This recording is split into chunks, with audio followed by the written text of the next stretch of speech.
मुदस नाज़रीन सामीन अस्सलामु अलैकुम। अल्लाह ताला हमारी कमियों कोताहियों को माफ़ करे, हमें सिरात मुस्तकीम पर चलाए, बल्कि सिरात मुस्तकीम पर चलने की तौफीक अता फरमाए। आमीन। आज मैं फिर एक नुस्खा आपके सामने रखने लगा हूँ, और वो नुस्खा ऐसा बेहतरीन है, शायद आपने उसके बारे में कभी सुना हो या ना सुना हो। कुछ नुस्खे ऐसे होते हैं, हम उनके बारे में सुनते तो हैं, लेकिन उनके अमाल का हमें पता नहीं होता कि ये हमारे किस काम के हैं, तो बेकार हो जाता है। ये एक नुस्खा भी ऐसा ही है जिसको शायद के कुछ लोग जानते होंगे, लेकिन उन्हें नहीं मालूम ये किस काम आता है और इससे क्या काम लेना है। गंधक, सफ़ेद, कायमदार, सन। गंधक जिसका काम आग पर जलना है, उसको आग पर कायम कर देना कि उसे आग न लगे और आग पर अपना वजूद कायम रखे। है तो उल्टी बात ना, लेकिन ये होता है, ऐसे नुस्खे मौजूद हैं। और इसी तरह हम पारे को भी कायमदार करते हैं, जो आग के लिए बहुत हसास होता है। थर्मामीटर जो बुखार को देखने के लिए इस्तेमाल किया जाता है, उसमें भी पारा ही इस्तेमाल किया जाता है और हल्की से हल्की राहत को महसूस कर लेता है, लेकिन उसे भी हम आग पर कायम करते हैं, कायमदार करते हैं कि वो आग पर ना उड़े बल्कि अपना वजूद कायम रखे। अगर कहीं मौका लगा, अल्लाह ताला ने तौफीक दी, तो इंशाअल्लाह ताला पारे को कायम करने का नुस्खा भी मैं आपके सामने बयान करूंगा। लेकिन आज गंधक को सफ़ेद कायमदार करने का नुस्खा, और इतना आसान, इतना आसान कि आप कहेंगे कि इससे तो आसान कोई नुस्खा बन ही नहीं सकता। आइए टाइम ज़ाया किए बगैर नुस्खे की तरफ चलते हैं।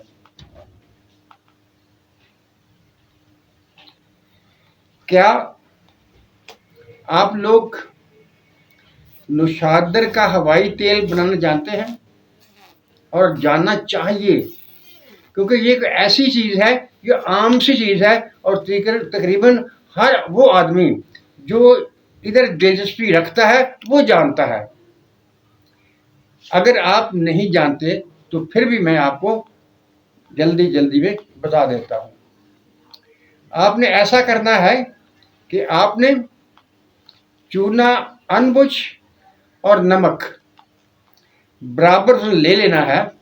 इसको मिलाकर इसके दरमियान में नुशादर ठीकरी की एक ही टिकिया, एक ही टुकड़ा रखकर उसे आग देनी है। उसके नीचे जलाकर आग देंगे, खुला रखेंगे इसे आग पर। चाहे आप कढ़ाई में रख लें, किसी तवे पर रख लें, लेकिन खुला होगा, इसे बंद नहीं करना। नीचे आहिस्ता आहिस्ता आग देंगे। पहले घंटा 1.5 घंटा आप आहिस्ता आहिस्ता आग जलाएंगे, फिर दरमियानी, फिर तेज। और कितनी घंटे आग आपने देनी है? आपने 9 घंटे आग देना है। जब 9 घंटे आप आग जला चुकेंगे तो आपने आग बंद कर देनी है और उसे ठंडा होने देना है। जब उसे आप वो ठंडा हो जाएगा तो उसमें से आप निकालेंगे, निकाल कर उसे ओस में रखेंगे, हवा में रखेंगे, तो वो पानी हो जाएगा, वो तेल हो जाएगा, जिसे नुशादर का हवाई तेल कहते हैं। वो आपने संभाल कर एक शीशी में डालकर रख लिया। अब आप आगे क्या करेंगे? आपने एक बोतल तेजाब गंधक का लेकर आना है। तेजाब गंधक एक बोतल जो आपके पास है उसे आपने पास रखेंगे, और खतरा कोई नहीं है, घबराना नहीं है। उसमें जो नुशादर का हवाई तेल आपने बनाया था, उस तेल में से 1 तोले के बराबर, अंदाजन 10 ग्राम 15 ग्राम के बराबर हो, इससे कम ना हो और ज़्यादा भी ना हो, उसको आपने उस तेजाब गंधक वाली बोतल में डाल देना है। एक हल्की सी आवाज आएगी और सारी की सारी गंधक जो उस तेजाब में हल थी वो नीचे बैठ जाएगी।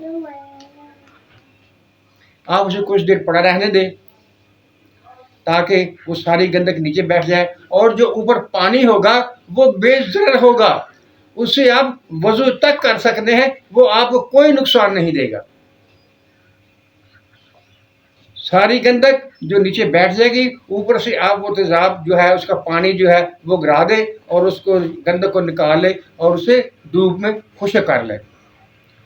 अब ये गंदक ऐसी बन चुकी है, इसे आप भट्टी में डाल दें, ये नहीं पीलेगी, नहीं उड़ेगी और नहीं वजन कम करेगी और ना ही इसका रंग खराब होगा। बिल्कुल सफेद, अंडे जैसी सफेद, फार्मी अंडे जैसी सफेद होगी। अब आप सोच रहे होंगे कि जब ये पिघल नहीं रही, इसका रंग तब्दील नहीं हो रहा, ये संड हो चुकी है, हम इससे क्या काम लेंगे? आइए वो भी मैं आपको बता देता हूँ। आप शंकर बनाना चाहते हैं, आप वर्किया बनाना चाहते हैं, आप सम्मिल फार बनाना चाहते हैं, कोई भी प्रिंट चीज, उड़ने वाली चीज जिसे उपदाद कहा जाता है, वो आप इसमें रखें और आग दें, खुली आग दें, कायम हो जाएगी। हर वो चीज जो इसमें आप रखेंगे और इसमें आग देंगे तो वो कायम हो जाएगी। यहां भी एक नुक्ता आपको बता दूं,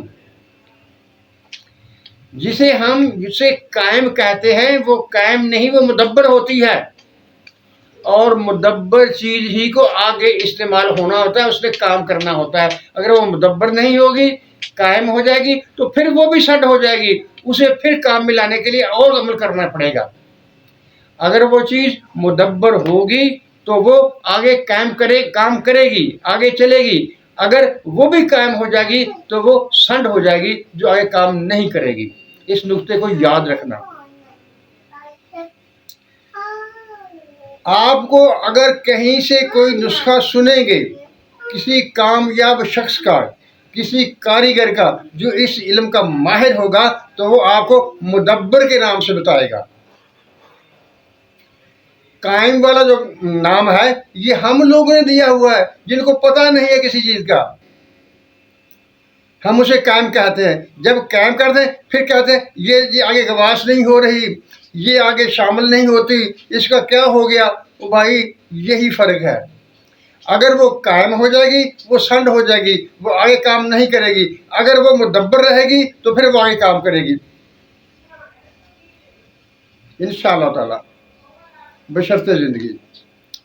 किसी वीडियो में मैं आपको ये भी बताऊंगा कि मुदब्बर से काम किस तरह ले जाता है और मुदब्बर करना क्यों जरूरी है। मुअज़्ज़ज़ नाज़रीन सामीन, सारी बातें ज़िंदगी के साथ है और अल्लाह ताला की तौफीक के ज़रिए है।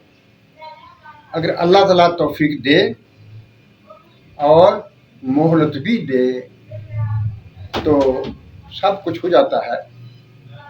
इंसान कुछ और सोचता है, वो रहमान कुछ और करता है। वो कादिर है, वो करीम है, वो रहीम है, वो गफूर है, वो समी है, वो अलीम है। वो सब कुछ जानता है और हर चीज़ पर कादिर है। कोई काम भी उसकी मर्जी के बगैर नहीं होता। इंसान को अपनी नीयत की जज़ा मिलती है। अगर नीयत आपकी ठीक है तो आपको उसका अच्छा बदला मिलेगा, अल्लाह ताला करम करेगा। और कोशिश भी यही होनी चाहिए कि आप नीयत दुरुस्त रखें और मखलूक खुदा के फ़ायदे की कोशिश करें। वो फ़ायदा होता है या नहीं होता अलग बात है, लेकिन आपने अपनी हैसियत के मुताबिक मखलूक खुदा की खिदमत ही करनी है। और जाते जाते मैं एक बात और भी कह दूं, नेट पर बहुत से नुस्खे पड़े हैं, लोगों ने बहुत सी वीडियोस बनाई हैं, वो आपके सामने अमल कर रहे होते हैं, लेकिन झूठ है, सब झूठ है। एक तो वो किसी नुक्ते पर उस वीडियो को पहुंचाते नहीं, उस अमल को पहुंचाते नहीं, रास्ते में छोड़ देते हैं, और दूसरा वो गलत होते हैं। मुजस नज़र सामीन, अल्लाह ताला हम सब पर रहमतों की बारिश करे, हमें सच बोलने, सच सुनने और सच पर कायम रहने की तौफीक अता फरमाए। आमीन। अल्लाह हाफिज़।